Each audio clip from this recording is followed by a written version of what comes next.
Naalala niya yung time niya sa kulungan na ito na naman, gera na naman. Since nung bata siya, puro gera. Tapos ngayon daw na matanda na siya, gera uli. Nung narinig nga niya na pinasok yung mga bahay sa Berry, sabi niya, baka pati dito mapasok tayo, sabi niya. Bagong bayani.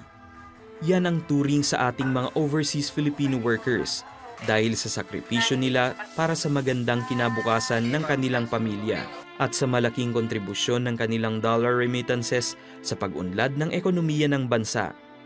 Minsan pang naipamalas ang katangiang ito ng ating mga OFW na caregivers sa Israel. Dahil sa pag-atake ng Hamas, hindi inalintana ang sariling kaligtasan at inuna ang proteksyon ng kanilang inaalagaan. Si Grace ay nag-aalaga ng Holocaust survivor sa Dorot, Israel na malapit sa Gaza.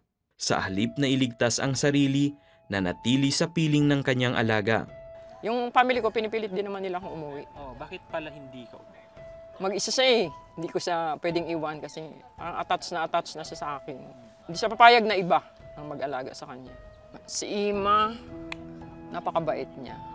Lagi niyang iniisip yung kabutihan ng ko, kahit na mga kapwa ko Pilipino. Ang umiiral na kaguluhan sa Israel ay tila bangungot ng Holocaust na bumabalik sa kanila. Sa gitna ng mga nararanasang trauma, malaking bagay ang presensya ng mga Filipino caregivers katulad ni Grace. Si Apple naman ay isa ring caregiver sa isang Holocaust survivor sa Ashkelon. Tinuturing ka talagang pamilya eh. Hindi mo nararamdaman na isa kang caregiver. Sa amin, dalawa lang kami ni Lola. Parang yung turing niya sa akin, apo or anak. Madalas na target o kaya naman ay dinaraanan ng mga rockets ang naturang lugar. Hindi siya makatulog. Kinakabahan siya lagi. Nasa mahigit kumulang 30,000 Filipino caregivers ang nasa Israel at dahil sa nangyaring giyera, lalo na sa mga lugar sa southern at northern Israel, nagkaroon ng mga shortages ng supply sa kanilang basic needs. Hindi sila makalabas o maiwan ng kanilang mga alaga, lalo na nung kasagsagan ng pag-atake ng Hamas. Nakipagtulungan ang Operation Blessing sa National Federation of Filipino Communities, isang local organization na nangangalaga sa kapakanan ng mga Filipino migrant workers sa Israel. There's always war 1 year after, within a year, 2 years, pero normally it lasts 1 week, 2 weeks. So this one lasted longer because, as they say, this is the biggest massacre since the Holocaust.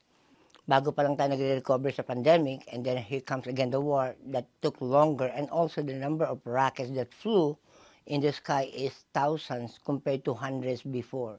Naghanda ang Operation Blessing ng mga Filipino food supplies at hygiene products para sa 2,000 migrant workers sa Israel.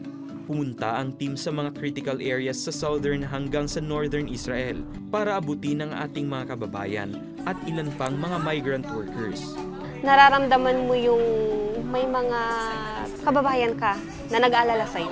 Papadalahan ka ng ganitong mga pagkain. So, thankful kami doon. Malaking tulong din kasi unang-una, bibihira ka makakain ng Pinoy goods. At saka itong alaga ko pala, napakahilig niya sa Pinoy goods. Naging pagkakataon na rin ito para sa team na makumusta ang ating mga kababayan at maipanalangin sila. Sa pangyayaring ito, alam ko na marami tayong mga kababayan ang nakarealize na totoong may Panginoon. Nagpapasalamat sila na hindi sila nasali sa mga nawala through activity ng mga OB na ito, ng Operations Blessings. Alam ko na mararamdaman nila not only by food, pero yung yakap ba ng mga kababayan natin.